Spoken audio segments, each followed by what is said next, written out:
Saya akan share dengan saudara satu tema pengajaran firman Allah yang saya berikan judul Rencana Tuhan.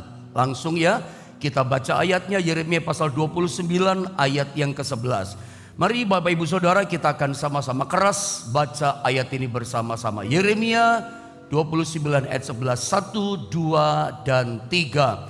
Sebab aku ini mengetahui rancangan-rancangan apa yang ada padaku mengenai kamu, demikianlah firman Tuhan, yaitu rancangan damai sejahtera dan bukan rancangan kecelakaan, untuk memberikan kepadamu hari depan yang penuh harapan. Kitab Yeremia pasal 29 ayat 11 ini adalah salah satu ayat, pasal ayat yang sangat terkenal, sering kita baca, sering dibahas, bahkan saya berkali-kali, saya lupa berapa kali, saya mengajarkan membahas ayat ini, saya bagikan sama saudara. Tapi mari kita lihat kembali dari ayat ini, apa yang kita bisa pelajari, berkat firman apa, rema apa yang Tuhan berikan kepada setiap kita. Kenapa firman Allah pagi ini saya kasih judulnya, temanya adalah rencana Tuhan? Jawabannya adalah ini. Anda lihat gambar ini? Hari-hari ini saya banyak menjumpai ini. Banyak orang sedang dilanda oleh kefrustasian. Kenapa? Karena mempercayai rencana Tuhan yang belum juga menjadi kenyataan dalam hidupnya. Hari-hari ini saya banyak berjumpa dengan orang Kristen yang mengatakan, Pak Pendeta, saya ini percaya dengan rencana Tuhan.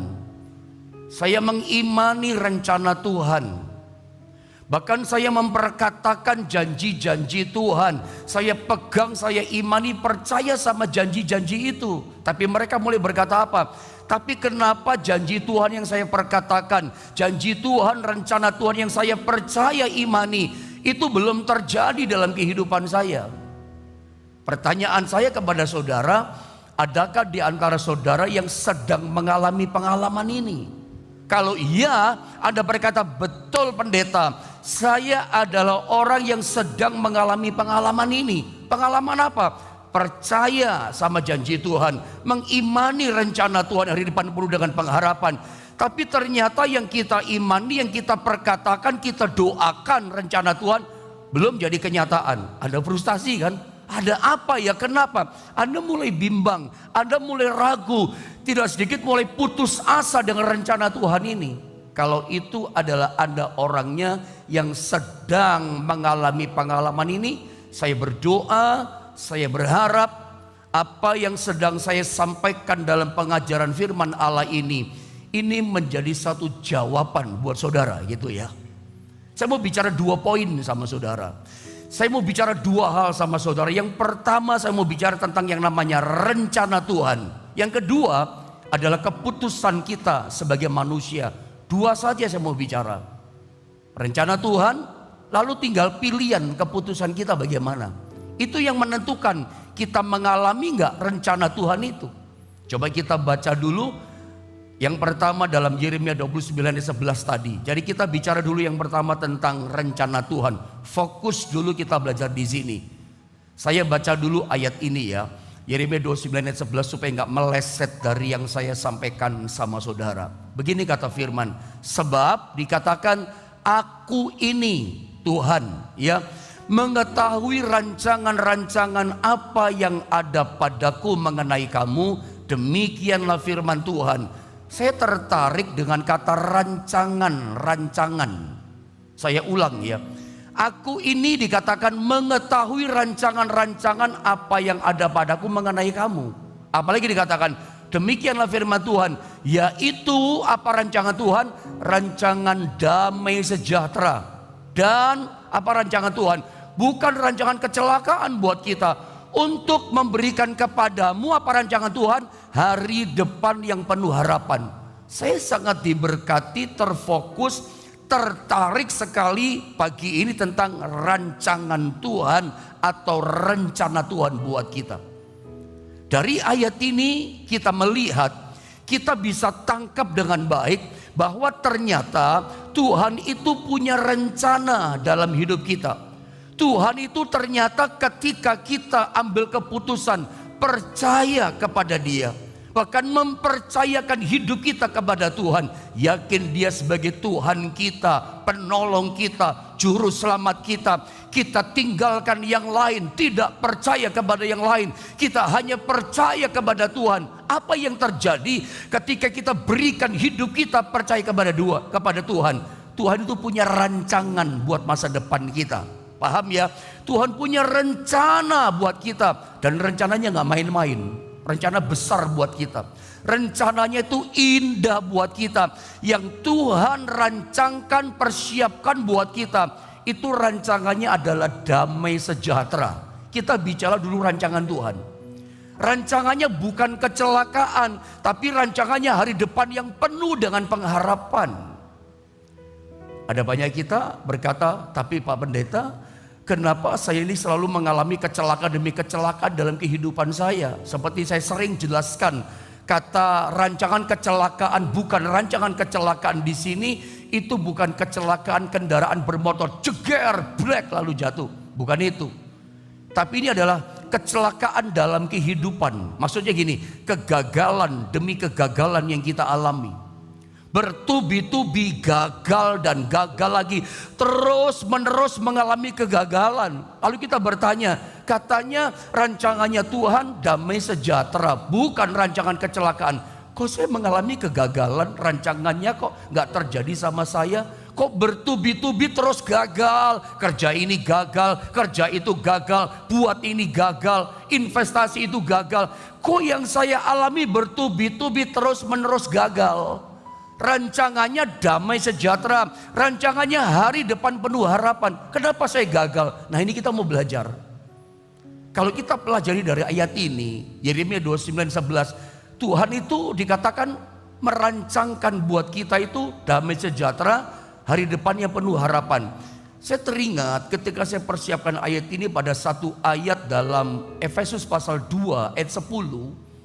Tuhan itu bukan hanya merencanakan, saudara ya, tapi Dia udah mempersiapkan semuanya. Coba kita lihat Efesus 2 ayat 10. Saya baca ayat ini keras tapi pelan intonasinya supaya Anda paham. Saya baca ya, lihat ya. Efesus 2 ayat 10 saya baca. Karena kita ini dikatakan buatan Allah, diciptakan dalam Kristus Yesus untuk melakukan pekerjaan baik. Perhatikan kalimat ini. Yang apa saudara? Dipersiapkan Allah sebelumnya. Jadi ternyata ketika kita percaya pada Tuhan, Allah itu, perjanjian lama katakan Yeremia 29 ayat yang ke-11, Allah itu merancangkan semuanya buat masa depan kita. Masa depan damai sejahtera dan penuh dengan pengharapan. Sudah dirancangkan sama Tuhan. Diperjelas, disingkapkan di ayat 10. Tadi saya sempat katakan banyak orang frustasi. Tapi kenapa belum terjadi dalam hidup saya? Tuhan itu hanya sebatas merancang. Ya. Tapi ternyata di perjanjian baru disingkapkan oleh Rasul Paulus. Bahwa ternyata Dia memang sudah mempersiapkan sebelumnya buat kita. Begitu kita percaya hari depan yang baik, yang penuh dengan pengharapan, hari depan yang penuh damai sejahtera, itu sebelumnya udah dipersiapkan rancangan itu buat kita. Kalau istilahnya apa itu orang bangun itu arsitek ya. Sebelum dia bangun rumah, masih ingat itu, dia gambar semuanya, detailnya. Ini ruangan tamunya, ini ruangan makannya, ini tempat bermain anak, ini terasnya, dan seterusnya. Dirancang dengan sempurna, dengan detail, dengan begitu baik saudara ya. Dengan begitu indah, semua terbaik. Apalagi Tuhan gitu loh. Kalau arsitek dunia saja sebelum membangun, digambar dulu, dipersiapkan rancangan. Apalagi rancangan Tuhan yang sempurna, dipersiapkan. Dan hebatnya begini, yang di perjanjian lama kita tidak tahu, itu dibuka, disingkapkan dalam ayat ini perjanjian baru oleh Rasul Paulus. Dikatakan apa? Ia mau, dikatakan apa? Supaya kita hidup di dalamnya. Jadi ternyata begini, dahsyat ya Tuhan. Dia bukan sekadar merancang masa depan yang hebat. Dia bukan sedang merancangkan, merencanakan hari depan yang penuh damai sejahtera, yang indah, yang penuh dengan pengharapan. Udah dipersiapkan sama Tuhan, digambar rancangannya begitu indah. Tapi ayat ini luar biasa. Dikatakan ia mau supaya kita semua hidup dalam rancangannya itu. Ditarik kita, ayo. Tapi kita ingat saudara ya, semuanya itu tergantung kita kan. Makanya nanti belajar yang kedua itu keputusan kita, pilihan kita menentukan. Tetapi dari sini kita pahami dulu, berhenti di sini sambil kita merenungkan. Jadi ternyata ketika kita percaya pada Yesus, kita itu dipersiapkan sama Tuhan itu masa depan yang luar biasa. Tuhan sediakan, gambarnya sudah ada, rancangannya sudah dipersiapkan Tuhan. Tapi orang kecewa, tapi kenapa saya nggak ngalami? Anda hidup di dalamnya atau tidak? Tapi soal rancangan, semuanya sama dengan kita rancangannya. Hari depan yang baik. Seperti contoh yang paling gampang, kisah tentang kehidupan Yusuf. Apa yang kita bisa belajar dari kisah kehidupan Yusuf? Rencana Tuhan itu terlalu besar dan mulia untuk dicerna oleh akal manusia. Maksudnya apa? Kalau kita bandingkan dengan kekinian kita, rasanya gini, Anda mungkin deh, masa sih saya bisa ngalami itu? Karena rancangan Tuhan yang besar, yang mulia, yang megah, yang hebat, yang indah itu, lalu kita kondisikan dengan kekinian yang sedang kita hadapi. Keadaanku terpuruk, keadaanku hancur, aku bangkrut, bagaimana mungkin hari depan penuh pengharapan? Aku sakit, keadaanku gini, bagaimana aku bisa damai sejahtera sehat kembali? Rencana Tuhan gambarannya itu hebat, indah dan luar biasa. Itu kalau kita lihat kekinian kita, itu buat kita terpuruk loh. Mana bisa, apa iya sih? Contohnya itu Yusuf. Yusuf itu kita tahu ya, di rumah bapaknya itu anak manja. Dia ceritakan semuanya, mimpi-mimpinya, kakaknya marah, dijebloskan dalam sumur. Singkat kata jadi budak di Mesir. Kekinian yang dihadapi Yusuf sangat buruk, terpuruk di tempat titik nadir yang paling bawah. Padahal Tuhan pernah beritahu kepada dia, Yusuf itu belum tahu Yeremia 29 ayat 11. Itu kan bagi kita sekarang kita ngerti, oh ternyata Tuhan itu sudah menggambar ya buat kita. Rancangannya hari depan penuh pengharapan. Percaya nggak akan rencana Tuhan itu? Yusuf itu juga dikasih bocoran sama Tuhan rencananya. Coba lihat gambar ini saudara ya, ayat ini maksud saya. Dalam Kejadian pasal yang ke-37 ayat 10. Ada banyak ayat tapi saya potong di ayat ini ya. Setelah hal ini diceritakannya kepada ayah dan saudara-saudaranya, mimpi-mimpinya ya, maka ia ditegur oleh ayahnya. Mimpi apa mimpimu itu? Bapaknya saja Yusuf sebagai orang percaya pun gak percaya dengan rancangan Allah atas kehidupan Yusuf. Walaupun bapak Yusuf ini orang beriman, Allah itu dikenal sebagai Allah Abraham, Allah Ishak, Allah Yakub. Seorang pilihan Allah yang melahirkan benih ilahi 12 suku Israel. Itu pun gak percaya akan rencana Allah. Masa sih mimpi apaan mimpimu itu Yusuf? Sampai ditegur si Yusuf. Masakan aku dan ibumu serta saudara-saudaramu sujud menyembah kepadamu sampai ke tanah. Yusuf ceritakan mimpinya. Ada berkas gandum, gergasnya dia, berkas gandumnya Yusuf, sama berkas gandumnya kakak-kakaknya. Semuanya berkas kakaknya nyembah dia. Mimpi lagi. Mimpi itu kan visi pewahyuan tentang rencana garis besar kehidupan Yusuf ke depan. Jadi pemimpin besar, jadi orang hebat, jadi orang terhormat, jadi orang ternama. Padahal dia cuma anak manja di rumahnya, padahal dia masuk sumur, padahal dia jadi budak. Orang Jawa punya bahasa jomplang dengan kenyataan yang ada. Dengan kekiniannya nggak masuk akal. Bapaknya saja nggak percaya. Hei Sob, mimpi apaan kamu itu? Masa semua orang termasuk kami mesti sujud menyembah kamu? Kamu mau jadi orang berkuasa, mimpi apaan? Yakub saja nggak percaya. Bagaimana dengan kita? Ini pertanyaan penting, betul. Banyak orang frustasi kan? Kenapa Anda frustasi? Istilah saya apa ya kalau bicara soal Yusuf? Kita itu suka terjebak dengan apa ini namanya kekinian kita. Kita melihat keadaan kita yang sekarang. Aku terpuruk, aku bangkrut, hutangku banyak, 7 turunan gak bisa bayar. Saya tuh ada di antara saudara sedang mengalami apa yang sedang saya sampaikan, lepaskan sama saudara hari ini. Engkau punya dilit hutang yang begitu besar gak sanggup lagi bayar. jual aset pun tidak cukup bayari hutangmu. Dengan kekinian ini kita kecewa. Masa sih rencana Tuhan seindah seperti itu? Makanya saya pernah bilang, Anda jangan coba-coba. Maaf kata-kata saya, Anda jangan coba berani-berani benturin, tabrakin janji Tuhan dengan kekinian yang kita hadapi. Ujungnya yang rugi Anda, yang kecewa Anda. Janji Tuhan tidak pernah gagal. Janji Tuhan tidak pernah berubah. Yang kita percaya adalah yang tidak pernah berubah, yang kekal. Apa itu? Janji Tuhan. Alkitab katakan langit bumi ini akan hancur dan runtuh, tapi firman Tuhan tinggal tetap, tidak pernah berubah. Masalah kita bisa berubah, sakit kita bisa berubah jadi sembuh. Yang percaya katakan amin. Keterpurukanmu itu bisa berubah. Siapa yang bisa ubahkan? Janji Tuhan yang kita percaya bisa ubahkan. Yang terpuruk bisa dibangkitkan oleh Tuhan. Engkau yang terlilit hutang 7 turunan barangkali gak bisa bayar. Apakah Tuhan gak mampu bayar? Memberkati pekerjaan saudara? Bagi Tuhan gak ada yang mustahil. Rancangannya itu yang kita pegang.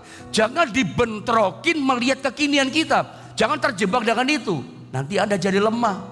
Seperti dari awal saya katakan, hari-hari ini saya banyak berjumpa dengan orang yang frustasi. Percaya dengan rancangan Tuhan, beriman dengan rencana Tuhan, tapi rencana Tuhan belum menjadi kenyataan. Lemah dia, bimbang dia. Janjinya kok begini, kok saya alami begini. Jangan ditabrak-tabrakin janji Tuhan dengan kekinian yang kita hadapi. Yang kita percaya adalah apa? Janji Tuhan. Rancangannya dipersiapkan buat kita. Bahkan Tuhan dikatakan apa? Efesus 2 ayat 10. Tuhan ingin, Tuhan rindu. Ia mau, dikatakan apa? Kamu hidup di dalamnya. Itu kerinduan Tuhan. Itu maunya Tuhan. Supaya kita masuk pada rancangannya Tuhan. Tapi tergantung kita. Mau atau tidak. Percaya atau tidak. Atau Anda lebih percaya dengan keadaanmu, kesulitanmu sekarang. Itu tergantung dengan poin yang kedua ini. Keputusan kita sebagai manusia. Tergantung kita. Tuhan sudah sodorkan ini. Hei anakku, aku punya rancangan loh buat kamu. Yang ngomong ini bukan orang miskin. Yang ngomong ini bukan orang lemah. Yang ngomong ini bukan orang tidak berdaya. Orang yang kerjanya minta-minta maaf. Yang ngomong ini Tuhan penguasa alam semesta, pencipta langit dan bumi, Allah yang besar kuasanya dan tak terbatas. Itu yang berkata, berjanji pada kita. Kalau orang yang super power begini berkata kepada kita, masa Anda gak percaya? Ya, dia berkata gini, aku punya rencana loh buat kamu. Hari depan yang penuh pengharapan. Seperti arsitek menggambar sebuah rumah, sebelum dibangun jadi megah, digambar dulu detailnya sempurna. Sesempurna mungkin. Seperti itu sempurna rancangan Allah buat kita. Tuhan mau kita hidup di dalam rancangan itu. Tergantung sekarang keputusan kita manusia. Nah, ketika bicara keputusan kita sebagai manusia, ingat, ketika Tuhan ciptakan manusia dalam kitab Kejadian pasal kedua, Dia ciptakan kita, itu dikasih free will, kehendak bebas. Tuhan menciptakan manusia, dikasih namanya kehendak bebas. Manusia bukan robot, saya tulis di bawahnya. Kayak ini ya, bisa dikendalikan sama orang. Enggak bisa. Tuhan itu bukan, dari awal Tuhan bukan tukang paksa. Dia gak pernah paksa kita. Ketika diciptakan di Taman Eden, Tuhan kasih rambu, gak boleh dimakan, tapi dilanggar juga. Dikasih free will, tapi lebih suka dosa. Pilihannya pilih yang jahat, yang gak baik. Seperti gambaran saya yang paling mudah untuk Anda cerna adalah gini. Saya teringat anak saya itu 2 laki-laki semua. Ketika saya punya anak yang nomor 1 itu senang sekali saudara ya. Walaupun saya terbatas keadaan, tapi apapun yang anak saya minta saya berusaha. Kalau bisa memberi saya beri. Satu kali anak saya minta mobil remote control. Kami papa mamanya memberikan. Oh dia senang sekali memberi remote control. Semua anak kecil apalagi anak laki-laki senang remote control. Kenapa? Sebab dia yang pegang remote-nya. Mobil itu dia bisa kendalikan sesukanya dia, semaunya dia. Tapi namanya anak kecil nalarnya kurang. Daya berpikirnya terbatas, gak ngerti dia. Dia pegang remote-nya, mobilnya ditabrak-tabrakin terus di tembok. Pertanyaan saya, adalah begini. Kalau Anda dan saya jadi mobilnya, Anda suka atau tidak, mobil Anda itu sebagai mobil ditabrak-tabrakin terus sampai benjut semua, ponyok semua. Suka enggak? Kalau kita jadi mobilnya kan kita enggak suka gitu. Tapi apa daya? Karena kendali semuanya pada mobil itu dipegang sama yang pegang remote, si anak tadi. Tuhan sebetulnya pegang remote loh. Tapi Tuhan enggak kendalikan kita sesukanya dia. Kita dikasih free will, terserah keputusan kita, terserah apa yang kita mau. Tetapi kalau kita mau menuruti kata Efesus pasal 2 ya, ayat 10 tadi, kita mau hidup di dalamnya, apa yang terjadi? Yang terjadi adalah Mazmur 25 ayat 12. Saya tunjukkan ayat ini sama saudara. Mazmur 25 ayat 12. Siapakah orang, atau sama-sama kita baca deh. Ayo di rumah ikuti kemandu saya, baca sama-sama dengan semangat ayat ini. Apa yang terjadi kalau Anda itu nurut sama kehendak Tuhan? Aku mau Tuhan ikut rencanamu, tidak bimbang, tidak ragu. Itu namanya taat, takut akan Tuhan. Apa yang terjadi sama kita? Lihat Mazmur 25 ayat 12. Sama-sama kita baca 2, 3. Siapakah orang yang takut akan Tuhan? Kepadanya Tuhan menunjukkan jalan yang harus dipilihnya. Kalau Anda pagi ini berkata, aku mau Tuhan, percaya pada rencanamu. Aku mau masuk dan ikut pada rencanamu. Meskipun keadaanku sekarang keadaannya begini, kekinianku rasanya gak mungkin. Aku terpuruk, aku hancur, aku menderita, aku sengsara. Tapi ketika ada mau percaya ikut rencana Tuhan, apa yang terjadi? Tuhan menunjukkan jalan yang harus dipilihnya. Tuhan akan tuntun kita pada jalannya. Jalan Tuhan itu kebenaran, membawa kita kepada kehidupan. Ingat Yesus pernah berkata begini, akulah jalan dan kebenaran. Ada mau jalan yang benar, bukan jalan yang sesat menghancurkan saudara. Jalannya Yesus, jalan benar dan kehidupan. Ujungnya ada hidup. Hidup itu berarti menang, hidup itu sembuh, hidup itu sehat, hidup itu berkemenangan dalam Tuhan. Mau alami itu. Makanya kalau kita baca dalam, saya tunjukkan satu ayat lagi. Ulangan pasal 30 ayat 19. Dahsyat ini ayat. Percaya pada ayat ini, Tuhan tuh baik sama kita. Saya baca ya, perhatikan Ulangan 30 ayat 19. Aku memanggil langit dan bumi menjadi saksi terhadap kamu pada hari ini. Kepadamu lihat, ku perhadapkan kehidupan dan kematian, berkat dan kutuk. Bilang sama-sama saya, berkat dan kutuk. Dikatakan apa lagi? Pilihlah, ditunjukkan jalannya. Pilihlah kehidupan supaya engkau hidup, baik engkau maupun keturunanmu. Kesimpulan saya begini, perhatikan kata-kata saya pada bagian ini penting. Kesimpulan saya, persoalan berkat dan kutuk itu bukan nasib. Perhatikan baik-baik. Urusan berkat buat masa depan kita dan kutuk itu bukan nasib. Urusan masa depan yang sukses, masa depan yang cemerlang, dan masa depan yang hancur itu bukan nasib. Itu adalah pilihan kita. Itu adalah keputusan kita sebagai manusia. Mau ikut Tuhan gak? Mau ikut jalan kebenarannya firman tidak? Jalannya Tuhan itu firman. Taat gak sama firman?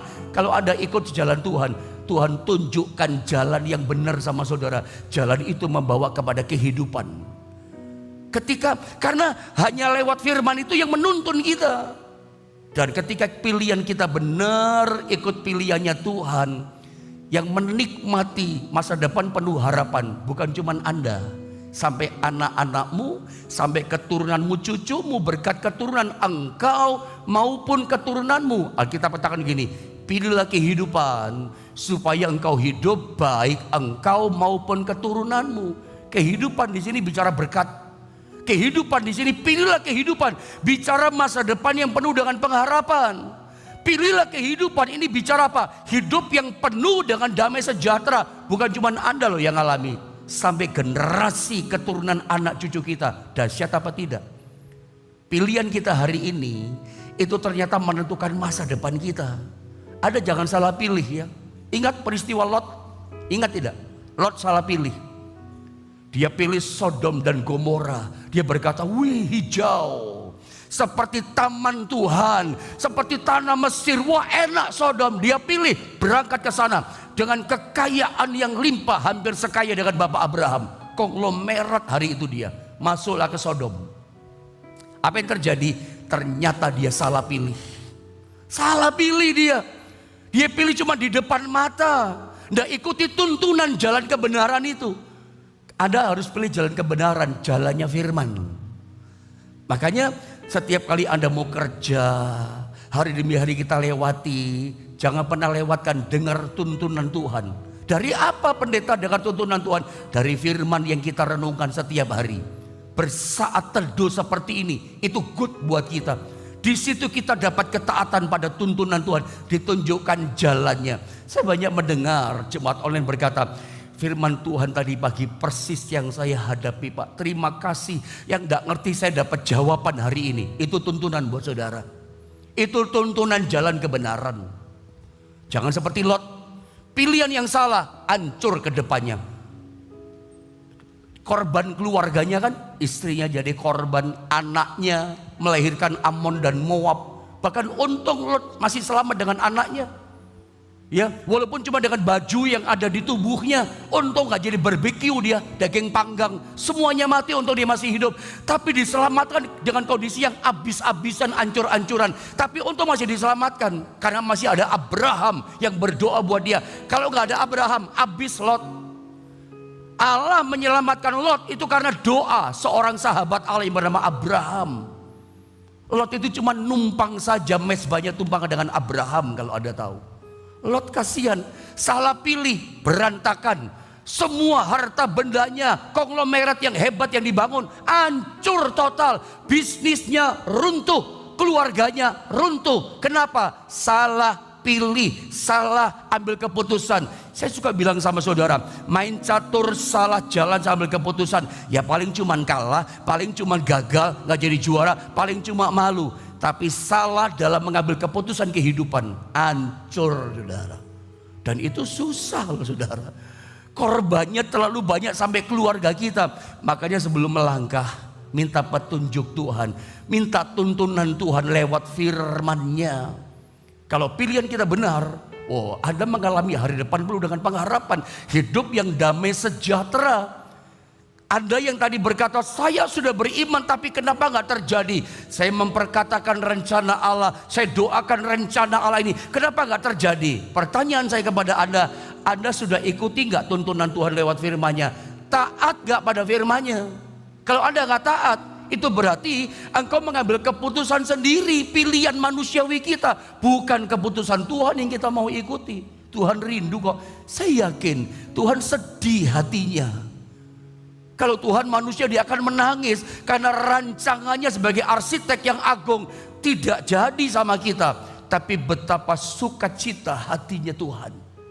Betapa bahagianya hatinya Tuhan ketika yang dia rancangkan atas kita itu menjadi nyata. Oh, Tuhan sukacita, hati Tuhan disenangkan ketika Anda semua dan saya ngalami rancangannya itu. Anda mesti tahu itu. Dia sedih hatinya. Anda gak ngalami itu, Anda lebih nurut manusiawimu, bukan perkataannya Tuhan. Nanti ketika kita mulai salah pilih seperti Lot atau seperti Ruth, ini poin terakhir buat saudara.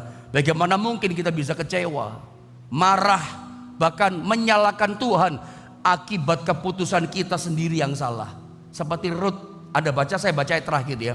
Ruth 1 ayat 20 dikatakan, tetapi ia berkata kepada mereka ketika dia pulang ke Bethlehem, orang-orang berkata gini, Naomi kah engkau? Orang pangling kata orang Jawa. Naomi bukan, kok tambah hitam ya, kok tambah kusut ya, kok tambah tua ya, kok tambah putih semua rambutnya ya, kok kelihatan susah sih wajahnya. Naomi bukan. Mereka bertanya, Naomi kah engkau? Naomi berkata begini, jangan sebutkan aku Naomi, sebutkan aku Mara. Kenapa? Sebab yang Maha Kuasa telah melakukan banyak yang pahit kepadaku. Saya tanya sama saudara, ini perkataan Naomi benar apa tidak? Saya ulang ya, Anda mesti paham. Ini perkataan Naomi sama penduduk Bethlehem ini benar apa tidak sih? Yang Maha Kuasa dia katakan telah banyak melakukan yang pahit kepadaku. Benar gak perkataan Naomi? Nggak bener, salah. Bukan Tuhan. Ini kan terkesan menyalahkan Tuhan. Tuhan yang bikin aku hancur. Tuhan yang bikin aku sakit. Tuhan yang bikin aku menderita. Tuhan yang bikin aku bangkrut. Mana ada ayatnya Tuhan sengaja bikin hancur saudara? Mana ada ayatnya? Tolong tunjukkan satu kata saja, satu kalimat sama saya, bahwa Tuhan itu rencananya bikin hancur kita. Tidak ada. Kenapa kita hancur seperti Naomi? Kita ambil keputusan sendiri. Ketika Bethlehem mengalami kelaparan, Tuhan izinkan terjadi. Ya, Naomi itu nggak pernah bertanya sama Tuhan. Naomi tidak pernah minta persetujuan sama Tuhan. Tuhan, aku mau tinggal ke Bethlehem, mau ke Moab. Nggak pernah. Ambil keputusan sendiri, berangkat sendiri, jalan sendiri ke Moab.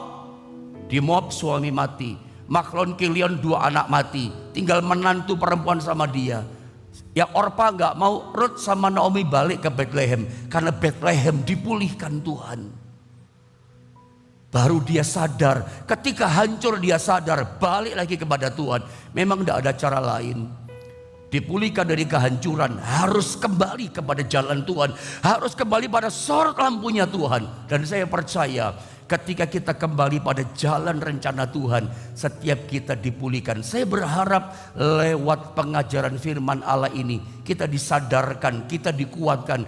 Kalau itu adalah Anda orangnya, Anda mengimani rencana Tuhan, tapi janji rencananya belum jadi kenyataan. Jangan-jangan memang keputusan kita yang salah. Ikuti jalan Tuhan, taat pada firman-Nya. Tuhan akan tuntun saudara hari demi hari. Jangan menangis dengan kekinian kita. Jangan terjebak. Kekinianmu bisa dirubah sama Tuhan. Sampai pada waktunya Anda melihat betul ya, rancangan Tuhan itu indah, damai sejahtera. Jangan terjebak dengan yang sekarang. Percaya yang sekarang ini bisa berubah. Engkau yang terpuruk, engkau yang sakit, engkau yang menderita, Tuhan bisa tolong saudara. Asal kembali kepada tuntunan jalannya Tuhan. Pilihlah kehidupan, kata Tuhan, maka kamu hidup, kamu sampai anak keturunanmu. Doa saya, berkat Tuhan lewat firman Allah mengembalikan kita kepada rancangan rencana Tuhan yang luar biasa, hari depan yang penuh dengan pengharapan.